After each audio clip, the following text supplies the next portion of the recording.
Introdução à Cristologia, eu sou o professor Daniel Ramos, estamos na parte 2, Heróis e Hereges. Caríssimo e caríssima, não deixa de se inscrever em nosso canal.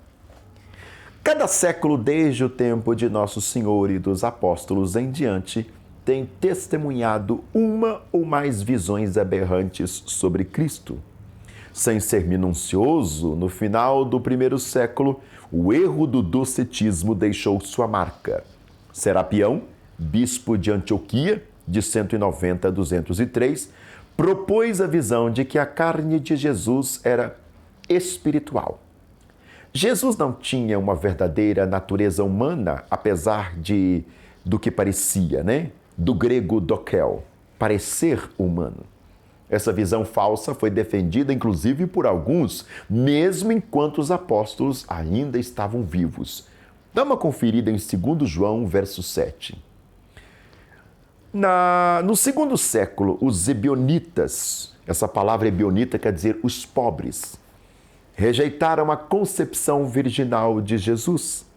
Eles o consideravam o Messias, mas não aceitavam que ele fosse divino.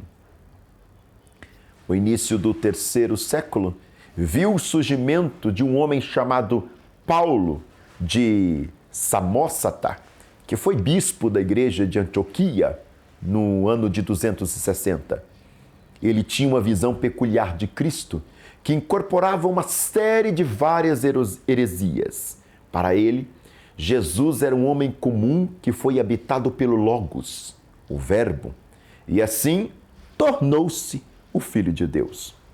O Logos que habitava Jesus não era uma pessoa divina distinta do Pai e do Espírito. Antes, era o atributo divino do Pai que habitava em Jesus. Um dos dois principais antagonistas à visão correta sobre Cristo no século IV foi Apolinário de Laodiceia, em 315 a 392. Apolinário reagiu, em parte, a outros movimentos heréticos. Em sua reação a uma visão como a de Paulo de Samósata, Apolinário sustentava que o Logos assumira o corpo humano, mas não a mente humana. Seus adversários responderam corretamente que esta teoria significava que a encarnação seria simplesmente a divindade habitando uma carne sem mente e sem alma. Muitos cristãos hoje caem em um erro semelhante ao pensar que a mente e a alma de Cristo são a sua natureza divina. Mas isto é falso. O outro herege desta época foi Ário de Alexandria, nos anos de 250 a 336. Ele negou que o Logos fosse coigual ao Pai e sustentou que houve um tempo em que o Filho de Deus não existia.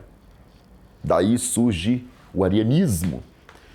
No século V, uma cristologia mais precisa se estabeleceu, mas apenas de muita luta política e teológica. Aliás, nesses momentos, política e teologia se confundem. Na verdade, mesmo antes de Calcedônia, houve concílios que buscaram compreender os dados bíblicos sobre a pessoa de Cristo.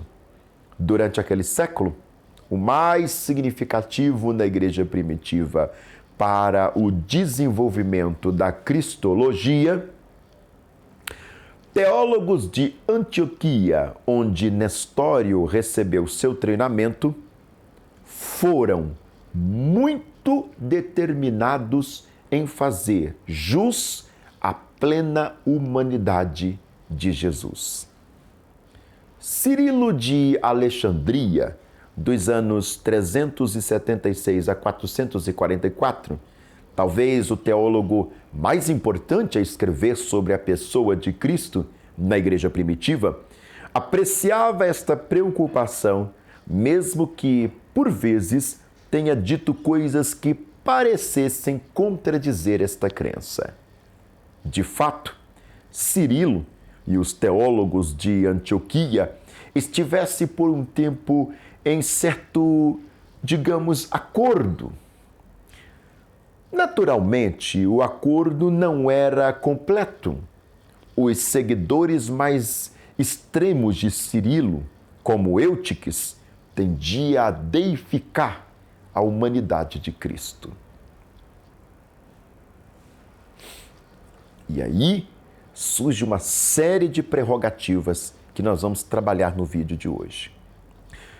Tudo isso, evidentemente, aponta para o fato de que todos os teólogos, até esse ponto, tinham em comum a crença nas duas naturezas de Cristo. Suas diferenças, entretanto, estavam na qualidade ou integridade das duas naturezas ao se relacionarem na pessoa de Cristo. Alguns enfatizavam tanto a natureza divina que muito pouco ou nada era deixado da natureza humana. Outros faziam o oposto na natureza de Cristo. Calcedônia parece ter resolvido com grande sucesso os problemas que atormentaram a igreja durante os primeiros 5 séculos. E aí, nós vamos para a parte terceira e eu te aguardo no próximo vídeo, ok?